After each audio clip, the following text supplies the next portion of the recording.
Depois de alguns instantes de silêncio, perguntou se Francine não gostaria de trabalhar para ele em sua casa. Minha jovem, nota-se que você é uma pessoa de fino trato. Nada quero saber de sua linhagem, porque, quanto menos souber, melhor.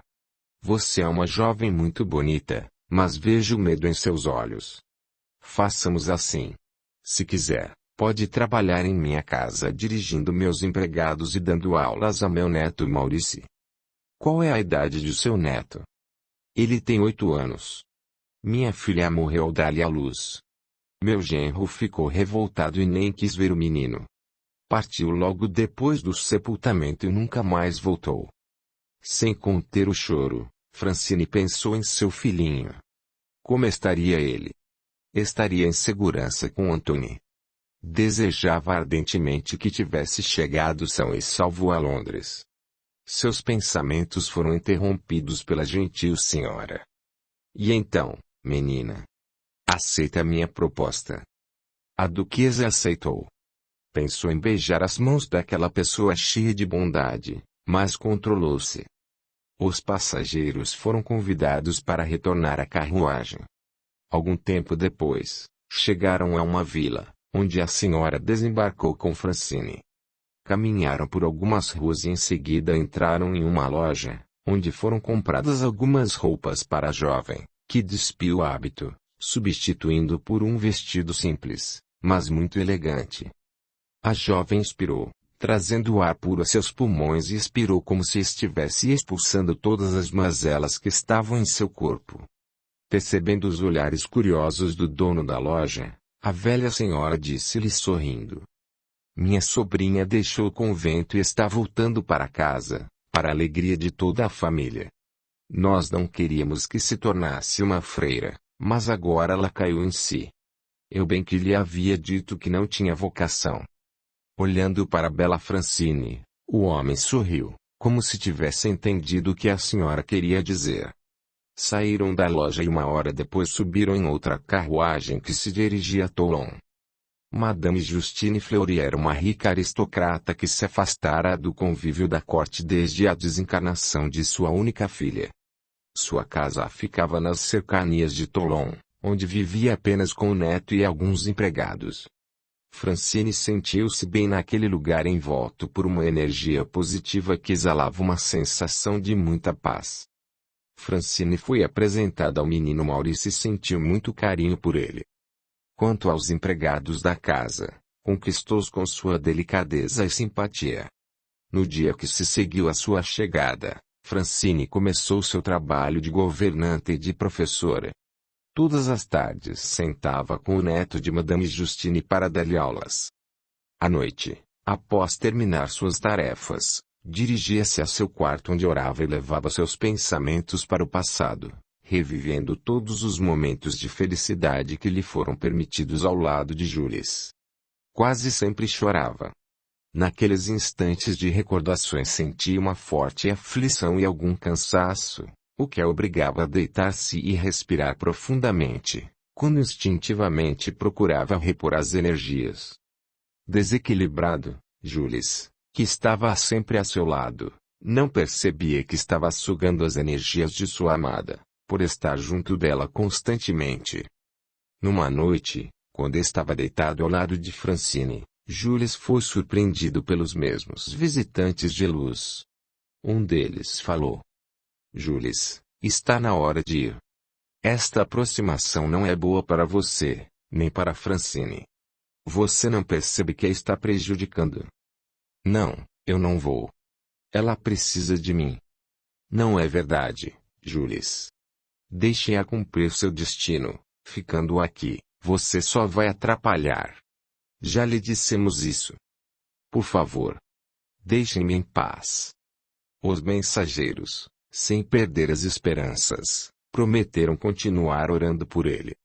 Em uma manhã de domingo, Francine e Justine conversavam na ampla varanda da residência, quando viram um cavaleiro aproximar-se. Era Pablo Avelar, comerciante espanhol, que vivia em uma casa vizinha de Madame Fleury. Aí vem Monsieur Avelar, disse Justine, sorrindo. O espanhol, Homem alto e moreno, 40 anos, apeou e cumprimentou Madame Fleury.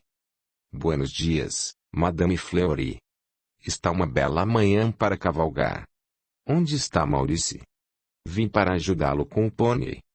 Percebendo que Pablo olhava muito para Francine, Madame Justine apresentou e pediu à jovem para levá-lo até Maurice. Ao vê-lo, o menino correu para dar-lhe um abraço, obrigando Pablo a baixar-se rapidamente. Pablo, você veio para ensinar-me a cavalgar com o pônei. Para cavalgar, ainda não. Primeiro você tem que ficar bem treinado na montaria. Dirigiram-se ao estábulo, e um dos empregados tirou o pônei da baia e o passou para o espanhol, que de pronto ajudou o menino a montar. Olhando fixamente para Francine, falou: Vamos começar. Temos que aproveitar a bela manhã. Francine deixou-os e dirigiu-se à casa para cuidar de seus afazeres. Cerca de 1 hora depois o espanhol deixava o local, não sem antes se despedir de Madame Fleury, daquela que assumira a educação de Maurice. À noite, após o jantar, Justine e Francine conversavam, e a visita de Pablo foi comentada pela senhora. Monsieur Pablo visita-nos com frequência. É um bom vizinho. Notei que ele não tirou os olhos de você. Acho que suas visitas serão mais constantes a partir de agora. Francine ouviu, mas nada disse. Pouco depois foi para seu quarto. Ao entrar, sentiu-se como se um vento frio tivesse atravessado seu corpo. Sentou na cama e teve a impressão de que não estava sozinha, e não estava. Como sempre, Julius estava ali, sentado a seu lado. Sabia que ela não o via, nem o percebia, mas firmemente tentou alcançá-la com o pensamento. Oh, minha querida! Estou feliz por tê-lo ajudado a escapar das garras de Jean. Mas não vou permitir que outros pretendentes lhe venham perturbar a paz. Estarei aqui para impedir o assédio de aventureiros como este que aqui esteve hoje. Sabe que você é minha, não? Desta vez, Francine sentiu um frio mais intenso que penetrou em seu peito. De repente seus pensamentos voltaram-se para Pablo Avelar. Que coisa estranha! Algo está me dizendo que devo evitar aquele senhor. Por que isso? Ele parece ser uma pessoa gentil. Para mim é só isso, uma pessoa gentil. Naquele momento, Julius percebeu pela primeira vez que podia captar o pensamento de um encarnado, ainda que não de todos, mas de Francine, teve certeza. Ficou feliz quando constatou que o espanhol não a interessara. A jovem apagou as velas que iluminavam o ambiente, deitou e logo depois adormeceu. Madame Fleury estava certa quando disse que as visitas de Pablo tornar-se-iam constantes. O espanhol, sempre que podia, fazia sua visita e procurava um pretexto para estar perto de Francine, que o tratava com delicadeza, mas não lhe demonstrava nenhum sentimento que não fosse de amizade. Depois que Maurice aprendeu a montar em seu pônei, a jovem, atendendo ao pedido de Madame Justine, acompanhava-os em pequenos passeios a cavalo. Numa manhã, Pablo decidiu-se e confessou seus sentimentos, mas Francine com sinceridade disse-lhe que nunca poderia amá-lo, porque seu coração já havia sido definitivamente entregue a outro homem, morto prematuramente. Pablo não escondeu sua decepção, entretanto, prometeu que nunca mais lhe faria outra declaração de amor. Compreendo seus sentimentos e devo respeitá-los. Se você não se incomodar, gostaria de ser um fiel amigo. Perdoe-me por não corresponder ao seu amor, mas ficarei honrada se me aceitar como amiga. Pablo e Francine realmente tornaram-se grandes amigos. O espanhol continuou a amá-la, mas resignou-se com a amizade sincera que ela lhe ofereceu. Parecia que doravante o caminho da jovem não seria mais tortuoso. Justine e Maurice gostavam muito dela. Aquela pequena família era muito feliz e com muito carinho passou aquela felicidade para a infortunada duquesa. 29.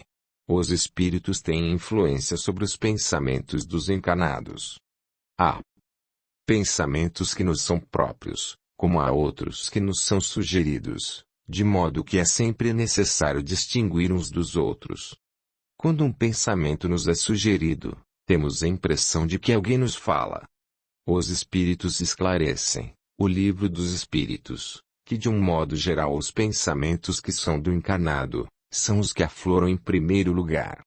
Dizem, porém, que não deve ser de grande interesse estabelecer a distinção, eis que muitas vezes é útil que não se saiba distinguir, porque o encarnado atua com mais liberdade. Dizem, ainda, que se a decisão é pelo bem, é voluntariamente que o pratica. Se toma o mau caminho, maior será sua responsabilidade. O Livro dos Espíritos, perguntas 460 e 461. Vale lembrar que os pensamentos sugeridos podem advir de um espírito bom ou de um espírito mau, de modo que em tais casos é importante que o receptor do pensamento procure analisar, pois os bons espíritos só dão conselhos para o bem, competindo a cada um discernir. Os espíritos podem captar os pensamentos do ser encarnado ainda que os queira ocultar, daí Jules ter captado os de Francine. Capítulo 14. Os obsessores do Duque. O inconformismo de Jean de Labertot com o desaparecimento de Francine crescia a cada dia. Não se conformava com o que chamou de incompetência de Madre Mari, por não impedir a fuga. Seu humor piorava dia após dia e qualquer coisa que o desagradasse era motivo de reação violenta, tudo isso consequência de seu desequilíbrio provocado pela obsessão de que estava sendo alvo. Paul Dumont recebeu a incumbência de resgatar a duquesa onde quer que estivesse. E, assim, despachou alguns homens para percorrerem o país em busca de informações que indicassem o seu paradeiro. Os obsessores do Duque concluíram que era chegado o momento de intensificar sua atuação. Todos convivem com aqueles com os quais têm afinidade. E é por meio desse convívio que é efetivada a troca de energias. Aqueles que mantêm pensamentos limpos, elevados e voltados para o amor, atraem para seu lado os bons espíritos. As pessoas que convivem com o mal, que têm pensamentos negativos ou se deixam dominar pelo desespero, baixam suas vibrações e abrem espaço para a aproximação de espíritos que ainda não enveredaram nos caminhos que conduzem à iluminação. Portanto, tudo depende da nossa sintonia. Jean, por força de sua conduta, dava total abertura para as obsessões. A forma com que os obsessores atuam, com maior ou menor intensidade, depende das causas que deram ensejo à obsessão. Se há espíritos que atuam para vingar-se, com certeza não o fazem por mero deleite. A lei da ação e reação está sempre presente. Aquele que pratica o mal, acaba, mais tarde, atraindo o mal para si. Se um espírito obsidia outro para vingar-se, muitas vezes age como cobrador de uma dívida. O algoz de hoje pode ter sido a vítima de ontem. No que tange ao Duque, este vinha sendo perseguido por espíritos aos quais prejudicara nesta e em vidas passadas. A obsessão não se dá apenas de desencarnado para encarnado.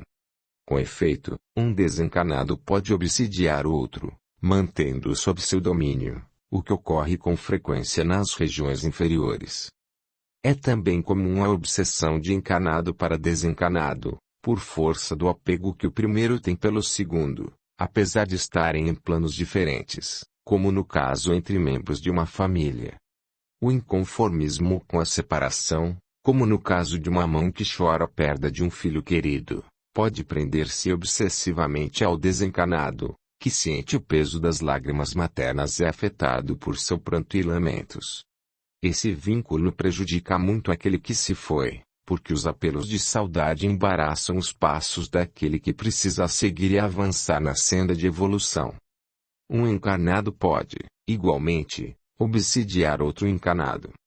É uma forma comum de obsessão e se caracteriza pela autoridade que uma pessoa mantém sobre outra, tirando-lhe a autonomia e a decisão sobre seus atos.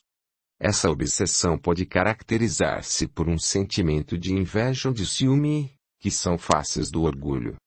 O domínio é exercido de forma tão sutil, que o dominado julga-se muito amado. Essas obsessões correm por conta de um amor que se torna tirânico, demasiadamente possessivo, tolhindo e sufocando a liberdade do outro. A ação obsessiva dá-se através dos chakras, que são centros de energia no corpo físico e no corpo espiritual do indivíduo, sobrepostos e interligados, dos quais dependem o seu equilíbrio físico, emocional e espiritual. Tem natureza transitória, ou seja, após a morte do corpo físico desaparecem. Ou, dizendo de outra forma, desintegram-se. Os chakras, que são centros de atividade da força sutil, dão vitalidade ao corpo físico e estão intrinsecamente ligados à saúde. Recebem, acumulam, transformam e irradiam energia. São em número de 7, a saber: básico, localizado no períneo entre o ânus e os órgãos genitais; genésico, localizado no plexo sacro, umbilical, situado entre a 12ª vértebra torácica e a primeira lombar; cardíaco, que está entre a 4ª e a 5ª vértebras; laríngeo, localizado na garganta; frontal, situado na testa, entre as sobrancelhas; e coronário, que está no alto da cabeça. É domingo. Jean de Labertaux despertou mal-humorado, o que vinha acontecendo com certa habitualidade. Chamou um de seus serviçais e mandou que preparasse seu banho, no que foi prontamente atendido. Após banhar-se, foi vestir-se, quando percebeu que o rine grave, que era uma espécie de calção-saia, estava amassado. Chamou o serviçal e deu-lhe uma bofetada tão forte que o lançou ao chão. Naquele momento, em seu cérebro pareciam ressoar palavras que lhe diziam: o tapa o pegou de jeito. Ótimo. Aproveita que ele está caído e o chute com força. Ao comando em seu cérebro, Jean chutou forte o lacaio. Isso mesmo. Chuta mais, mais. Arrebenta esse imprestável. O pobre serviçal começou a gritar, chamando a atenção. Jacques entrou no amplo quarto e segurou o pai. Não faça isso, meu pai. Assim pode matá-lo. É um imbecil. Merece apanhar muito. O serviçal, vendo-se livre do ataque, saiu dali correndo. Jean sentou-se na cama e aos poucos foi se acalmando. Depois levantou-se e desceu para fazer o desjejum. Jacques sentou-se ao seu lado. O silêncio foi cortado pela voz do duque. Já assumimos todas as propriedades de Jules Dercy, com exceção do castelo na Normandia e das terras em torno. Reúna alguns homens. Vamos assumir o que é nosso. Jean e Jacques de Labertaux partiram para a Normandia. Ao chegarem ao castelo, mandaram chamar Duval, o filho de Gaston, que ficara encarregado de cuidar da propriedade. Jean falou: vim tomar posse de meu castelo e de minhas terras, que me foram dados pelo rei.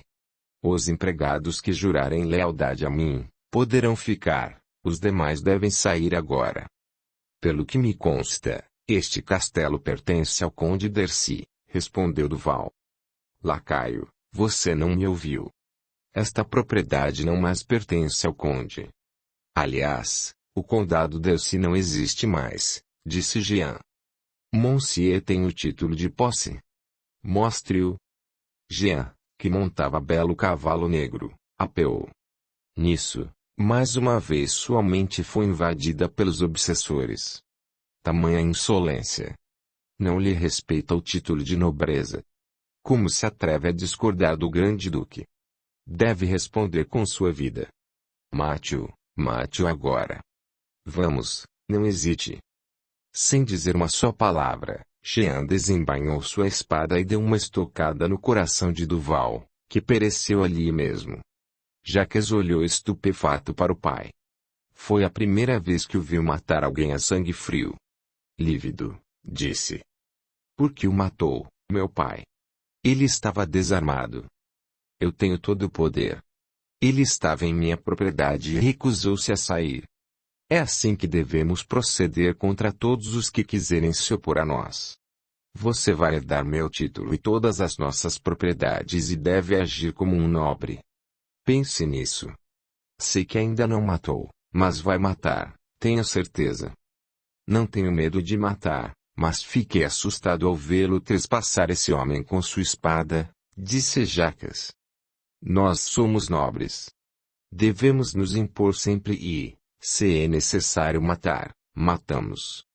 Os espíritos vingadores gargalhavam de satisfação, pois Jean comprometia-se gravemente ante as divinas leis.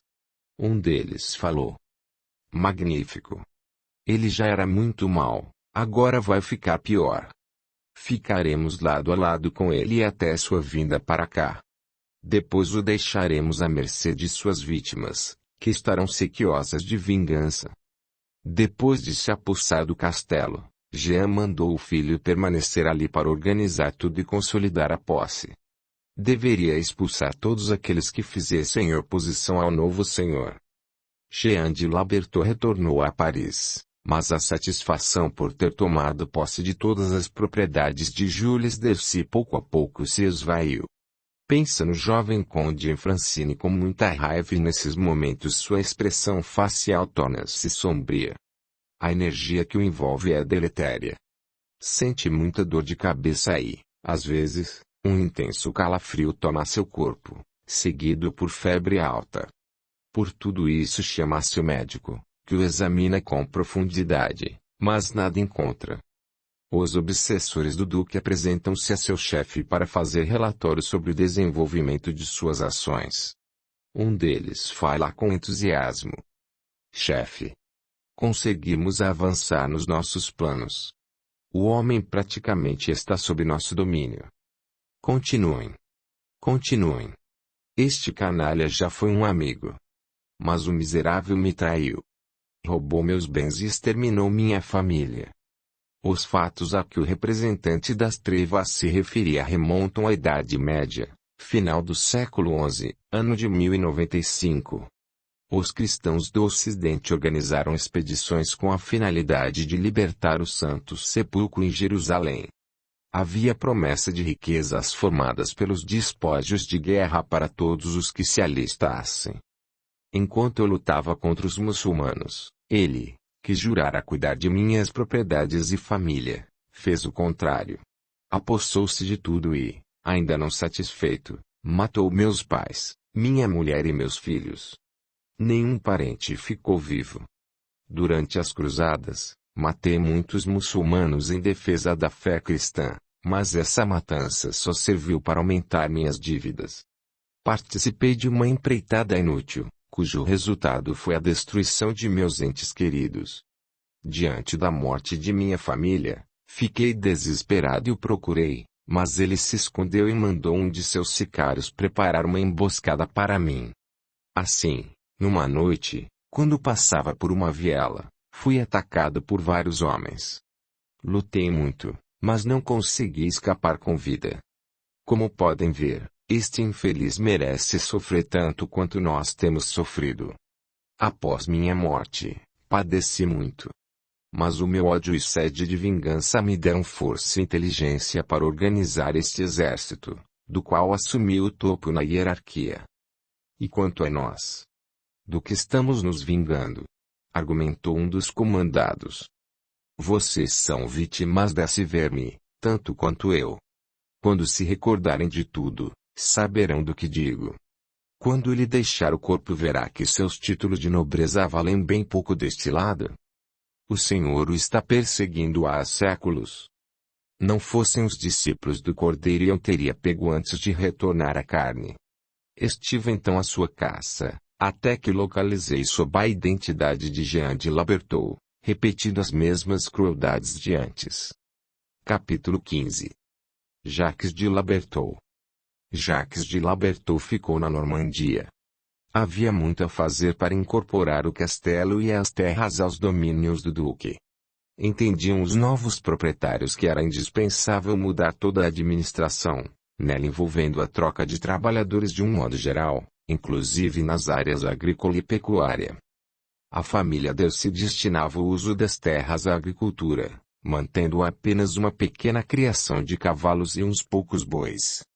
O Duque de Labertaux queria incrementar a pecuária especificamente na criação de cavalos, pois com as guerras o rei sempre precisaria de boas montarias. Assim, os Labertaux reduziram a atividade agrícola, despedindo a metade dos camponeses que cuidavam das plantações. Jacques de Labertaux cuidava com rigor dos interesses da família e não hesitava em castigar os displicentes. Tornou-se conhecido em toda a região e como pai, logo iniciou suas aventuras amorosas, sem qualquer obediência a preceitos morais e certamente começou a angariar inimigos. Seu primeiro duelo aconteceu em Paris, quando foi visitar o pai e prestar contas de sua administração na Normandia, como será narrado adiante. O Duque de Labertaux e seu filho foram convidados para uma festa nos arredores de Paris, na residência de Monsieur de Villeroi, um conhecido aristocrata. Durante a festa, o jovem Jacques de Labertaux conheceu a baronesa Liliane de Chambliss, mulher do barão de Chambliss, homem de 40 anos de idade, conhecido por sua habilidade com as artes marciais, principalmente a espada. Foi herói na guerra com a Áustria. Jacques de Labertaux entusiasmou-se com a beleza da baronesa.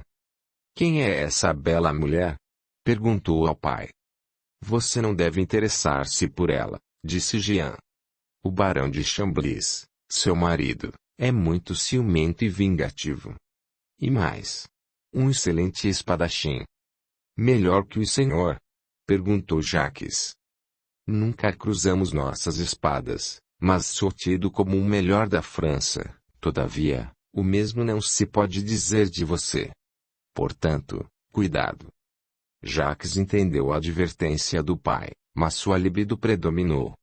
E assim, dias após a festa, procurou obter informações sobre o barão, principalmente sobre seus hábitos, pagando a um de seus serviçais, que lhe prestou preciosos informes.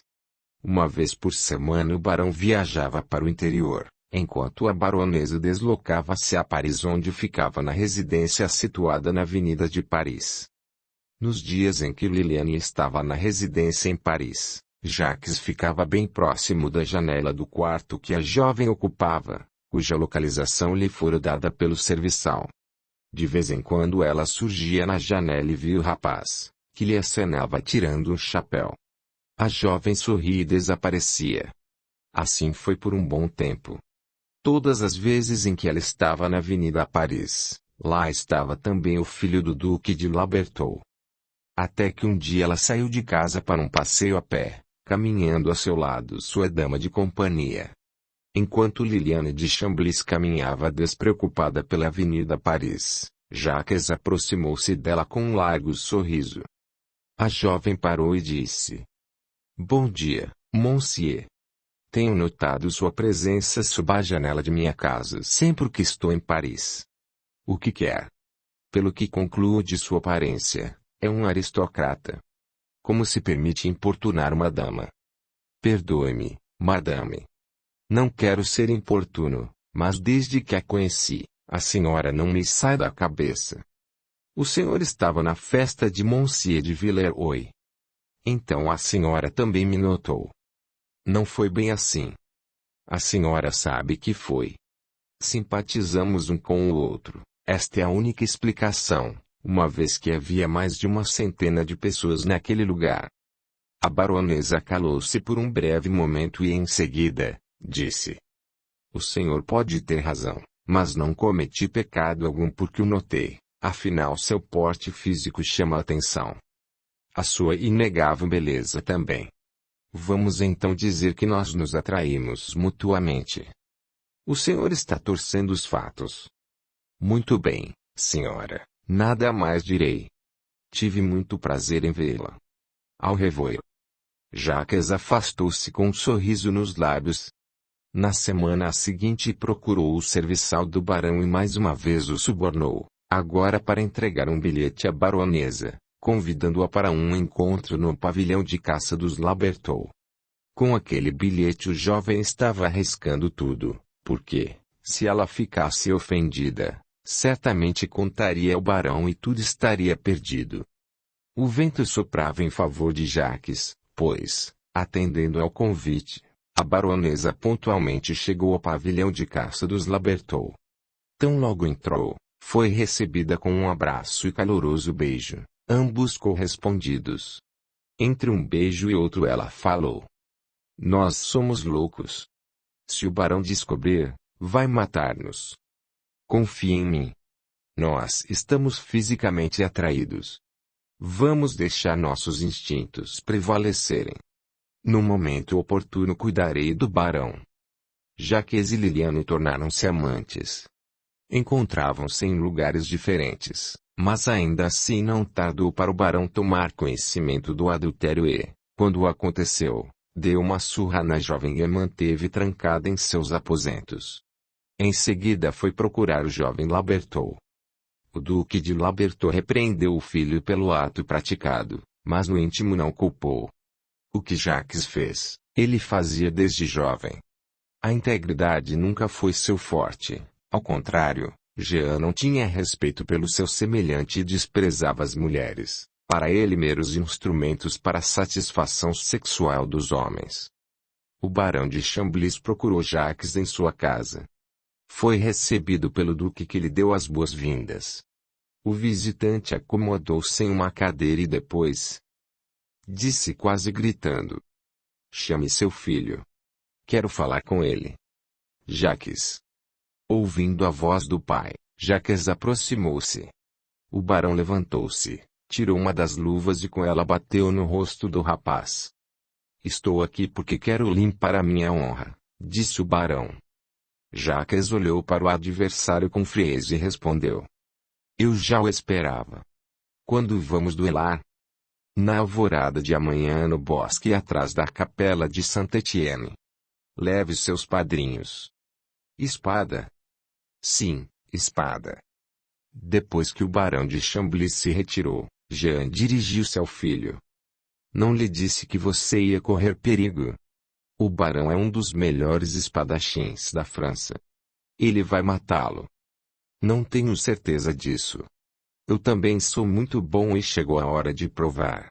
Afinal, o senhor me ensinou tudo o que sei em termos de esgrima." "Não se preocupe. Na próxima madrugada o barão de Chamblis vai morrer e eu ficarei com a adorável Liliane para meu prazer." Amanhecia quando Jacques chegou ao bosque acompanhado pelo pai e por um amigo.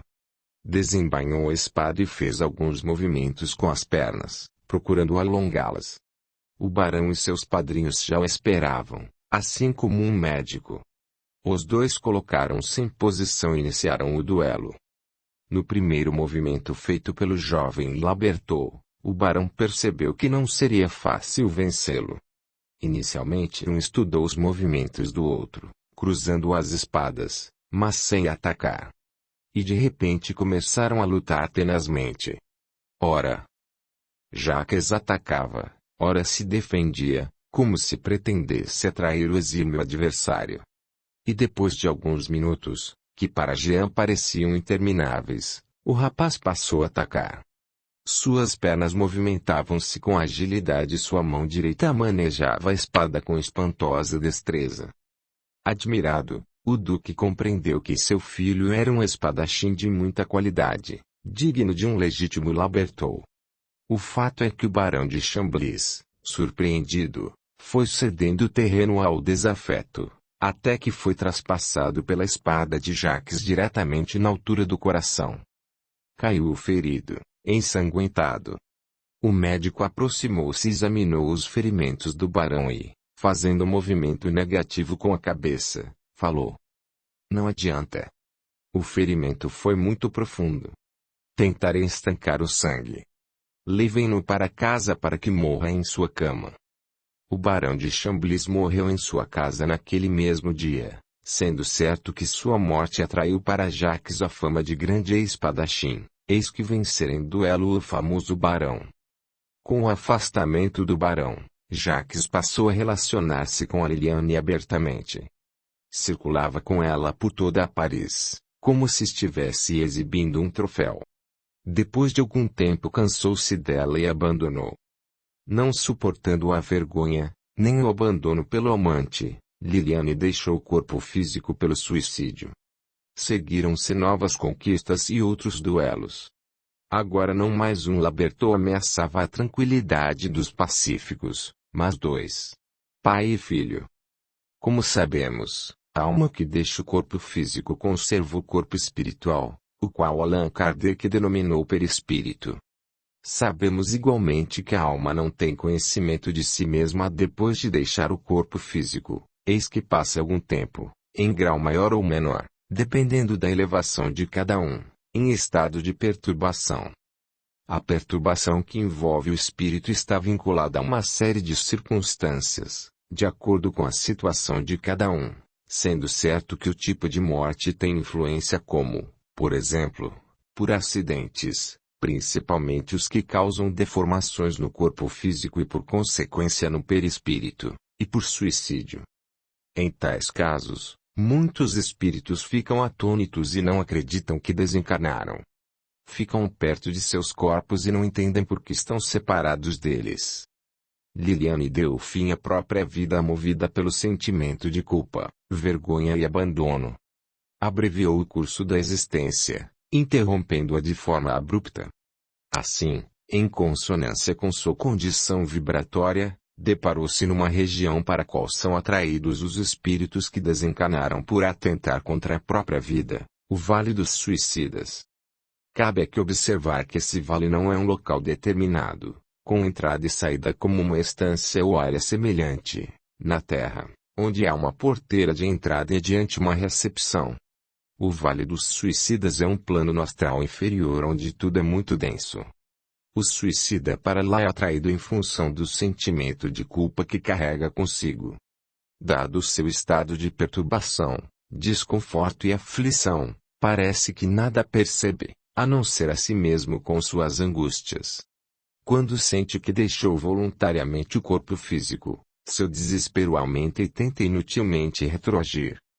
Igualmente aqueles chamados de suicidas inconscientes, quando dão conta de que perderam o corpo físico, envolvidos pelo remorso e pela culpa, igualmente sentem-se atraídos para aquele plano, onde tudo é construído pelas mentes daqueles que para lá se dirigem. Embora um não perceba o outro, pois cada um está imerso em suas próprias amarguras, suas condições energéticas se assemelham. E assim se unem para construir o cenário que é próprio a todos. Não podem plasmar um lindo vale repleto de flores de várias espécies e cachoeiras, porque o desânimo, o desespero e o pessimismo não permitem. E assim constroem tudo que coaduna com sua baixa condição mental. O chamado Vale dos Suicidas recebe muitas vibrações energéticas positivas, emanadas pelos espíritos que semeiam o bem. Maria de Nazaré, Mãe da Humanidade, constantemente envia suas legiões para auxiliar aqueles espíritos sofredores. A permanência neste plano é por tempo indeterminado e aqueles que sinceramente pedem socorro, de acordo com o seu merecimento, são dali recolhidos e levados para uma colônia, para tratamento e preparação para a futura reencarnação. Aquele que suprime sua vida corpórea, muitas vezes pensa que com a morte física estará pondo fim às suas provações, o que é um engano, constatado depois de que aumenta a sua aflição, pois terá agido sem o resultado que esperava. As barreiras que surgem durante uma reencarnação, têm que ser superadas de alguma forma pelo espírito, de modo que não adianta fugir delas. Então, se há suicídio, o espírito terá que depois voltar em novo corpo para enfrentar aquilo de que antes fugiu, e assim será, vida após vida, até que finalmente seja ultrapassada a barreira. É o que deverá ocorrer com a Liliane de Chamblis, que deixou seu corpo físico prematuramente. Liliane de Chamblis está desnorteada e amedrontada. Sua visão está turva. Seu perispírito está danificado pela cicuta que corroeu seu estômago. Sua morte física foi terrível. Após ingerir um veneno muito forte extraído de uma planta, deitou-se na cama e esperou. Não imaginava que seu corpo seria corroído lentamente e que as dores seriam fortíssimas. O suor cobriu seu rosto. Seu corpo começou a tremer e naquele momento o medo a dominou. Percebeu então que não valia a pena, que seria castigada por Deus e que seu castigo seria arder no inferno.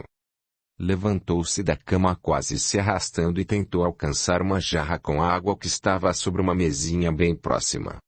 Com muita dificuldade conseguiu segurar o recipiente e sôfrega bebeu água, mas não adiantou. A dor foi aumentando. Sentia o corpo queimar por dentro como se seus órgãos estivessem se dissolvendo. Largou a jarra e caiu no chão. Sua vida terrena chegara ao fim. No Vale dos Suicidas, Liliane tem muito remorso e, se pudesse, voltaria atrás, mas não pode. Sente-se muito só naquele lugar, nada percebe além de sua angústia, pois apenas vê dentro de si mesma. Sente-se perdida. O barão de Chamblis era um nobre que gozava da simpatia do rei, principalmente pelo seu heroísmo na guerra contra a Áustria. O duque de Lambertot e seu filho foram chamados à presença do rei para darem explicações sobre a morte do barão. Durante a audiência com o monarca, Jacques permaneceu em silêncio, encarregando-se o duque de atuar em sua defesa. Luís XIV não ficou satisfeito com as justificativas, mas levando em conta igualmente a fama de Jean e os serviços que prestou à coroa, perdoou o jovem espadachim, advertindo ao duque de que fatos como aquele que levou à morte do barão, nunca mais deveriam acontecer. Jean de Lambertot resolveu afastar o filho de Paris e o mandou para a Normandia. O rapaz voltaria a cuidar do castelo e das terras. Jacques de Lambertot estava, havia algumas semanas, na Normandia. Numa manhã de domingo, quando cavalgava pelos campos, encontrou uma jovem camponesa de pele morena, cabelos castanhos e olhos de igual cor. Vestia uma peça longa, com altura abaixo dos joelhos, com um decote em V. A cintura estava amarrada por uma espécie de cinto que realçava seu corpo esbelto. Aproximou-se dela e desceu do cavalo. A moça assustou-se e tentou correr, mas Jacques a segurou pelo braço e disse que não lhe faria mal. Apresentou-se como o filho do duque de Lambertot. A jovem disse chamar-se Marie e que vivia naquelas terras com seus pais. Eram camponeses empregados do duque. Delicadamente Jacques ofereceu-se para carregar o cesto cheio de legumes que ela trazia, mas Maria recusou ajuda dizendo que estava acostumada com o peso. Continuaram a caminhar lado a lado até que chegaram a uma cabana. O local era muito bonito, cercado de árvores, algumas frutíferas, e bem próximo havia um riacho. Na porta da cabana estava a mãe de Maria descascando batatas. A mulher olhou desconfiada para Jacques e disse à filha: "Entre, Marie. Precisamos preparar o almoço." "Bom dia, madame. Meu nome é Jacques de Lambertot. Sou o filho do duque, dono destas terras." "Onde está o conde Dessy?" perguntou a velha senhora. "Quando viemos para cá, há muitos anos, o dono era ele. Houve mudanças por aqui. O velho conde morreu, e o filho desapareceu. O condado não existe mais. Agora tudo está integrado ao ducado de Lambertot, por ordem do rei. Mas não se preocupe, pois todos que forem fiéis ao duque não serão incomodados." Jacques despediu-se e foi embora. Horas depois estava no castelo reunido com Paul Dumont para dar-lhe incumbências. "Quero que você fique de olho por aí. Se qualquer camponês não se comportar como deve, será expulso. Quero que controle também toda a produção de hortaliças e vegetais. Não será difícil, uma vez que a área de plantio está menor. E mais, quero saber tudo a respeito da jovem Marie, filha daquele camponês barbudo que ocupa a primeira cabana do bosque." Paul Dumont passou a fiscalizar o plantio e a colheita, como ordenado por seu patrão. No que tange a jovem Marie, soube que trabalhava na lavoura ajudando a transportar a produção em pequena carroça puxada por boi. Os homens faziam o carregamento, e ela conduzia a carroça até o local onde era descarregada a produção. Trabalha mais quando é época de colheita. O escudeiro também teve conhecimento de que a moça tinha um romance com um camponês que também trabalha para o duque. Certa manhã, o cavalariço cuidava dos cavalos na estrebaria, quando constatou que não havia mais ferraduras, comunicando de imediato ao rigoroso Jacques de Lambertot: "Monsieur, não há mais ferraduras. Precisarei ir à vila comprar mais." "Eu mesmo irei." Jacques montou em seu cavalo e partiu para a vila localizada a poucos quilômetros do castelo. Localizou a oficina do ferreiro e fez a encomenda. Nisso, olhou para um outro lado da rua e viu Mari. Atravessou a rua correndo e aproximou-se dela. A jovem ficou surpresa com a presença do rapaz e mais ainda quando ele segurou sua mão direita e a beijou, curvando-se, como faziam os cavaleiros diante de uma dama. As pessoas que estavam próximas estranharam, afinal, Mari era apenas uma camponesa. Estou feliz porque a encontrei mais uma vez. Bom dia, monsieur. Nisso surgiu um rapaz alto e magro, que acabara de sair de uma loja próxima e apressou-se em falar com Mari, sem olhar para Jacques. Meu bem, já fiz a compra. Vamos embora. Sua mãe nos espera. O rapaz puxou Mari pelo braço e subiu com ela na boleia de uma rústica carroça. Partiram. O olhar de Jacques refletiu todo o seu ódio. No percurso para a casa de Mari, o casal conversou sobre a abordagem do nobre. Esses nobres pensam que são deuses, disse o namorado de Mari. Não dê importância. Ele é apenas um presunçoso. Você deve tomar cuidado. Vê-se que ele está interessado em você com más intenções. Nenhum nobre olha para uma plebeia com respeito. O que ele quer está mais do que claro. Não sei. Como eu disse, ele parece ser presunçoso, mas é delicado. Viu como ele beijou minha mão? Mari, você é ainda muito novinha e ingênua. Ele procedeu daquela forma porque quer conquistá-la. Os jovens chegaram à cabana onde morava Mari. Xavier, o namorado, contou aos pais da moça que Jacques abordou na rua. Todos ficaram apreensivos. Acho que devemos deixar estas terras. Vamos procurar outro lugar. O jovem duque não vai deixar nossa filha em paz, falou a velha senhora. Você tem razão, disse o pai. Vamos organizar tudo e sair daqui o quanto antes. Nós o avisaremos quando estivermos instalados em outro lugar. Meu pai. Talvez esteja sendo precipitado. Não, minha filha. Aquele homem não vai deixá-lo em paz enquanto não conseguir o que quer. Após o jantar, Jacques foi para a torre do castelo. Era noite de lua cheia. As estrelas brilhavam, não obstante, toda a beleza da natureza contrastava com a feiura interna de Jacques de Labertaux, cuja mente desequilibrada arquitetava um plano destinado a satisfazer seu instinto.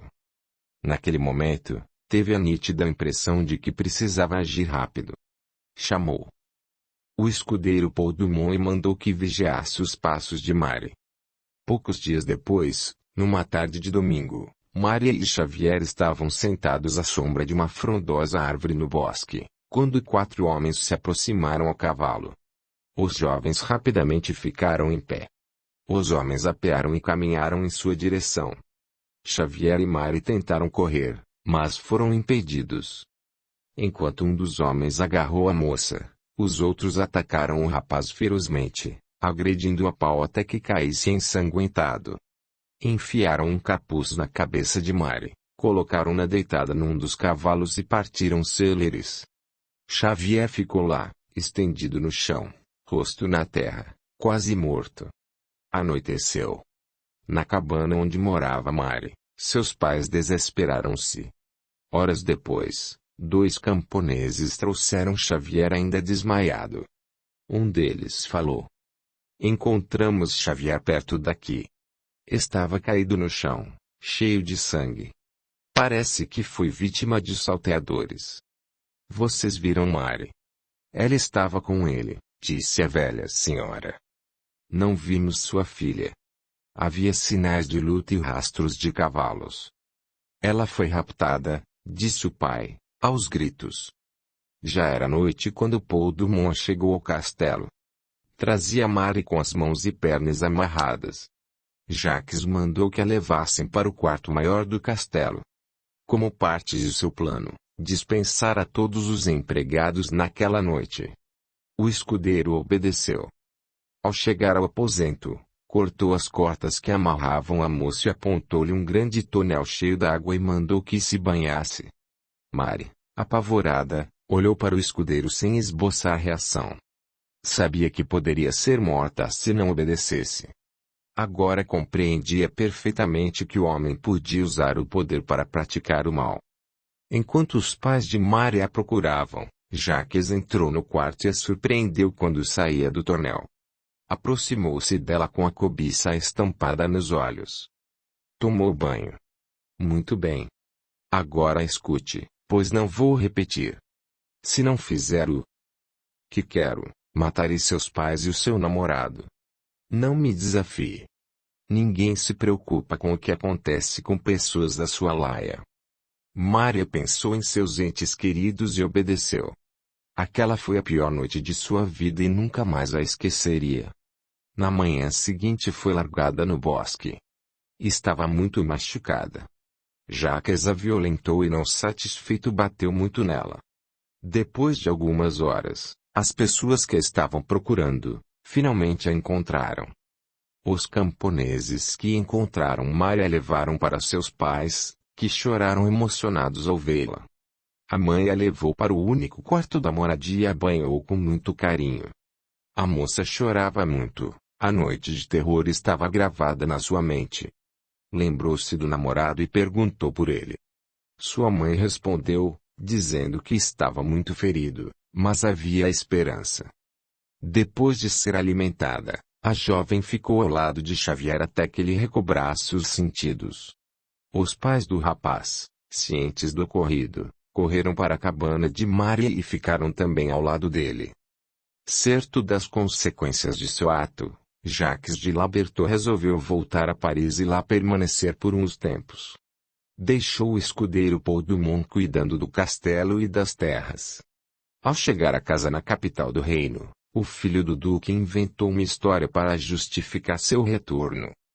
Xavier recuperou-se das lesões corporais. Quando teve conhecimento da tragédia que se abateu sobre Mary, chorou a seu lado e lhe deu seu apoio. As duas famílias saíram da Normandia sem reclamações, eis que sabiam que jamais o responsável pela infâmia seria punido. Fazendo juras de amor eterno, Xavier pediu a Maria para se casar com ele, depois que foi constatada a gravidez da moça. Daquele ato infame nasceria um ser inocente que foi criado com muito amor pelo casal. Xavier amou aquela criança até o fim de seus dias na Terra. Foi o pai de coração daquela criaturinha, que cresceu orientada para praticar o bem. Audiolivro realizado pelo canal Surya Chand Audiobook. Capítulo 16. A volta ao convento. Francine vivia dias de paz em companhia de Madame Justine Fleury e de seu neto Maurice. A senhora era muito religiosa e inspirou a jovem a reencontrar-se com Deus. Muitas vezes reuniam-se à tarde para orar. Naqueles momentos de oração Francine não lamentava o sofrimento, porque em seu íntimo sabia que deveria passar por todas aquelas agruras. Não sabia o que ainda viria e pedia ajuda ao Senhor para fortalecê-la. Madame Fleury sempre lhe dizia que tudo na vida era aprendizado e preparação para um futuro melhor. A duquesa de Labertot tinha um carinho de Justine, o amor de Maurice e o respeito e amizade sincera de Pablo Avelar, que se conformou por não ter seu amor correspondido. A rotina na casa de Justine fazia bem a Francine, que sempre tinha prazer em ajudar com seu trabalho de governanta, mas os momentos que mais a alegravam eram aqueles que passava ao lado de Maurice, cuja presença o confortava pela ausência de seu filhinho Pierre, que em seu sentir devia estar crescendo sadio ao lado do tio Antônio. Pablo Avelar, pelo menos uma vez por semana, ia à casa da senhora Fleury. Sentavam-se na varanda da mansão e tomavam chá. Justine estava sempre presente. Conversavam animadamente. Em outras ocasiões reuniam-se na ampla sala de estar, quando Francine tocava piano e recitava versos de conhecidos poetas espanhóis e franceses.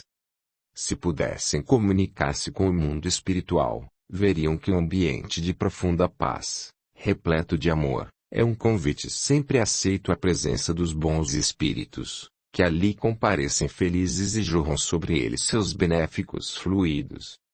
Naqueles momentos, A sala de estar ficava maior e plena de luzes indescritíveis para os olhos daquelas pessoas amigas ali reunidas. Onde há amor e pensamentos positivos, estão presentes os amigos espirituais para auxiliá-los e inspirá-los. Madame Justine Fleury era uma mulher muito rica, mas sua consciência lhe dizia que a riqueza devia ser usada em proveito próprio e para a caridade, por qualquer de suas formas. Então, procurava ajudar os desvalidos sem ostentação. Muitas vezes era vista recebendo pessoas humildes para apenas consolá-las por seus infortúnios ou para auxiliá-las materialmente. Em certa ocasião houve uma tempestade que arrasou a região, deixando muitas pessoas pobres desabrigadas.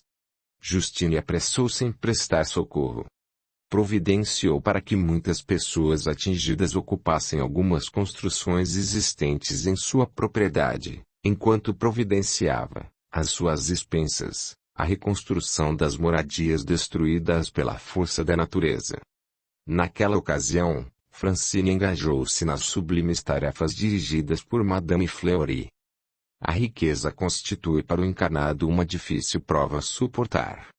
Deve ele saber dar a correta destinação a todos os bens que lhe chegam às mãos, sendo importante ter sempre em mente que tudo lhe é apenas emprestado por Deus. Ao deixar este lado da vida, deverá prestar contas do emprego da riqueza que lhe foi entregue. O instrutor Gedel, da colônia São Sebastião, está fazendo ao espírito Onofre, recém-chegado do umbral, uma narrativa que envolve duas famílias cujos membros viveram no século XVII, na França. Um dos personagens dessa história é o Duque de Labertaux, homem sem princípios morais e cruel, que se compraz em fazer o mal. Todos os espíritos foram criados por Deus, sem que fizesse qualquer distinção entre eles, ou seja, foram criados iguais. Entretanto, uns se adiantaram mais que os outros, o que ensejou ao mundo espiritual estabelecer diferentes classes para determinar o grau de adiantamento de cada um. Na introdução de O Livro dos Espíritos, Allan Kardec esclareceu que os espíritos pertencem a diferentes classes e não são iguais, nem em poder, nem em inteligência, nem em saber, nem em moralidade. Os da primeira ordem são os espíritos superiores, que se distinguem dos outros pela sua perfeição, seus conhecimentos, sua proximidade de Deus, pela pureza de seus sentimentos e por seu amor ao bem. São os anjos ou espíritos puros. Os das outras classes se acham cada vez mais distanciados dessa perfeição, mostrando-se os das categorias inferiores, na sua maioria, eivados das nossas paixões. O ódio, a inveja, o ciúme, o orgulho etc. Comprazem-se no mal. Há também entre os inferiores, os que não são nem muito bons, nem muito maus, antes, perturbadores e enredadores, do que perversos. A malícia e as inconsequências parecem ser o que neles predomina. São os espíritos estúrdios ou levianos. Deus, que é amor e bondade, protege todos os seus filhos, sem exceção, e, portanto, quer o progresso de todos, cabendo a cada um, exercendo livremente a vontade, trabalhar para melhorar moralmente e assim progredir. Desse modo, não há como os espíritos ocuparem perpetuamente a mesma categoria. Como também salientou Kardec, todos se melhoram passando pelos diferentes graus da hierarquia espírita. Esta melhora se efetua por meio da encarnação, que é imposta a uns como expiação, a outros como missão. A vida material é uma prova que lhes cumpre sofrer repetidamente, até que hajam atingido a absoluta perfeição. Como ainda se lê na introdução de O Livro dos Espíritos, as qualidades da alma são as do espírito que está encarnado em nós. Assim, o homem de bem é a encarnação de um bom espírito, o homem perverso, a de um espírito impuro. Há, portanto, muitos caminhos que levam à escuridão, em vez de levarem à luz. Jean de Labertaux é a reencarnação de um espírito que ainda está muito distanciado da perfeição, porque se compraz intensamente na prática do mal. A estrada, que percorre, leva-o cada vez mais para as trevas. Seu filho Jacques o está seguindo neste caminho. Voltemos à história dos Labertou e dos Dercy, bem como das pessoas que a eles se entrelaçam. Francine vinha passando por momentos de serenidade, uma dádiva que lhe foi concedida certamente por seu merecimento. A residência de Madame Justine era para ela um oásis no deserto, um porto seguro num mar tempestuoso, como se o mundo espiritual lhe estivesse propiciando essa calmaria, para que pudesse recompor suas energias, para depois prosseguir seu caminho neste planeta de provas e expiações. Decorreram um ano e alguns meses desde que Francine fugiu do convento das Ursulinas.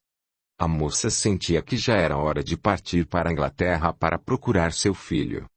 Em seu pensar, o Duque de Labertou parara de procurá-la, fato que facilitaria seu trânsito nas estradas sem ser molestada. Guardou praticamente todo o dinheiro resultante de seu trabalho para Madame Justine Fleury. Resolveu, então, conversar com aquela senhora que tanto fez por ela. Era noite. Justine estava na varanda contemplando o céu estrelado quando Francine se aproximou e sentou a seu lado. Iniciaram um diálogo e, logo que teve oportunidade, a duquesa começou a falar. Madame, acho que chegou a hora de contar-lhe tudo sobre minha vida. Sou Francine de Labertou, casada que fui com o Duque de Labertou. Quando fui resgatada pelo seu generoso coração, estava fugindo do convento das Ursulinas, onde meu marido me havia colocado, em clausura, depois de assassinar o homem que sempre amei. Madame Justine olha com certo espanto para a jovem e de imediato não sabe o que dizer. Francine continuava falando e narrando com detalhes tudo o que lhe acontecera desde que conheceu o conde Jules Dercy. Sei que eu e Jules erramos muito. Eu, sendo casada, não poderia enamorar-me dele, mas os acontecimentos conspiraram contra nós desde a partida de Jean para a guerra. Eu não tenho o direito de julgá-la, minha filha. Tudo o que fazemos por nossa livre vontade tem consequências boas e más. Cada um deve colher tudo o que plantar. O importante agora é que você vá procurar seu filho o quanto antes. Dentro de uma semana partirá de Toulon uma carruagem para Calais. Prepare a sua partida e não perca o embarque. Eu lhe agradeço muito por tudo que a senhora fez por mim.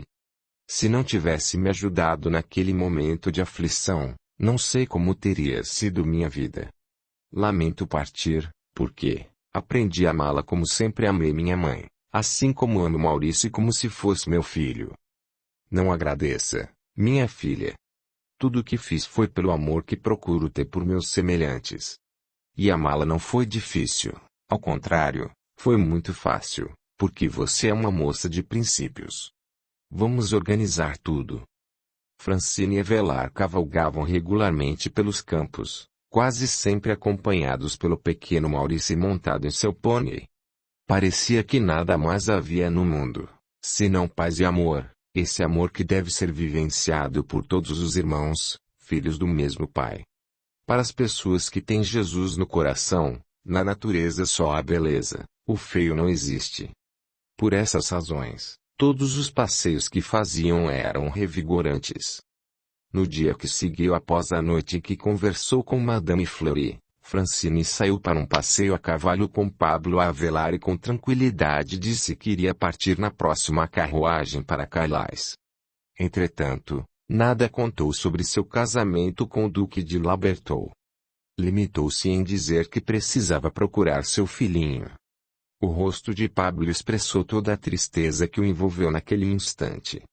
Ofereceu-se para acompanhá-la até a Inglaterra, mas ela não aceitou. Você tem seus negócios e não pode se afastar. Tão logo esteja instalada em Londres. Manterei contato. Esperarei a visita de todos. Como se costuma dizer, nada é por acaso. Naquela manhã, Francine e seu amigo Avelar fizeram seu passeio habitual, sem a companhia de Maurício, que acordou adoentado. Cavalgaram cerca de uma hora, quando encontraram um dos empregados do espanhol parado na estrada que levava a Toulon, pelo que interromperam sua marcha. Avelar apeou e falou. Tovar, o que aconteceu? O eixo da carroça partiu-se, Patrão, respondeu o empregado. Preciso que a mensagem da qual você é portador seja entregue em Toulon. Ainda hoje. Por que você mesmo não entrega a mensagem, Pablo? Eu posso acompanhá-lo, disse Francine. O empregado entregou a mensagem a Avelar. Em seguida, ele e Francine dirigiram-se a cavalo para Toulon e, tão logo chegaram, Pablo procurou o destinatário e fez a entrega, aproveitando a oportunidade para conversar a respeito do assunto, objeto da mensagem, que envolvia um importante negócio de compra e venda de mercadorias. O casal preparava-se para retornar, quando Francine foi vista de longe por Paul Dumont, o escudeiro de Jean de Labertou. Ao mesmo tempo em que avistava Francine, Paul Dumont perguntou ao comerciante da loja, em que se encontrava, se ele conhecia Pablo Avelar, apontando para o homem com seu dedo indicador. A resposta foi imediata. Claro que conheço o espanhol. Todos o conhecem na cidade. Vive algumas horas de viagem daqui, em uma fazenda. E a moça que está com ele? Você a conhece? A moça? Não. Nunca vi antes. Paul procurou informar-se com o comerciante sobre a localização da fazenda, obtendo a informação desejada. Foi orientado com detalhes a respeito do trajeto a fazer. Ato contínuo, montou em seu cavalo e partiu em disparada na direção de Paris. Era noite. Jean de Labertou estava em sua mansão em Paris, quando chegou Paul Dumont exultante. Seu rosto estava vermelho e suado, suas vestes desalinhadas. O duque, espantado com a aparência do escudeiro, perguntou: o que houve? Por que está tão nervoso? Cavalguei quase sem parar durante 3 dias para trazer-lhe uma grande notícia. Fale, homem. De que se trata? Eu encontrei a duquesa. Não. É muito bom para ser verdade. Conte-me tudo. Foi um lance de muita sorte, senhor duque. Ela está em Toulon. Quero saber de todos os detalhes. Vamos, homem, conte. Paul Dumont contou com detalhes ao duque como localizou Francine. Os olhos de Jean brilhavam de satisfação enquanto ouvia o relato do escudeiro. Depois de tanto tempo a encontrei. Sabia que não poderia ficar escondida eternamente, pensou. E agora, senhor duque, o que vamos fazer? Quis saber o mensageiro. Trazer a fujona de volta. Escolha alguns de nossos melhores homens para viajarem conosco. Providência todas as provisões para a viagem. Quero partir para Toulon depois de amanhã. Você terá um dia inteiro para organizar tudo, não esquecendo do armamento, pois não sabemos o que encontraremos. O senhor tem razão. Ela estava em companhia de um homem de cerca de 40 anos. Um espanhol rico que mora nos arredores de Toulon. Quando Paul Dumont mencionou o nome Pablo Avelar, o rosto de Jean se contraiu. A expressão era de puro ódio. É bem provável que a vagabunda esteja morando com esse homem, pensou. Jean de Labertou e seu grupo chegaram a Toulon numa quinta-feira ao anoitecer. Jacques os acompanhava. Esperaram escurecer e cavalgaram para a fazenda de Pablo Avelar, que se preparava para jantar. Desceram de seus cavalos, distantes cerca de 500 metros da casa que servia de residência, para que sua chegada não fosse notada.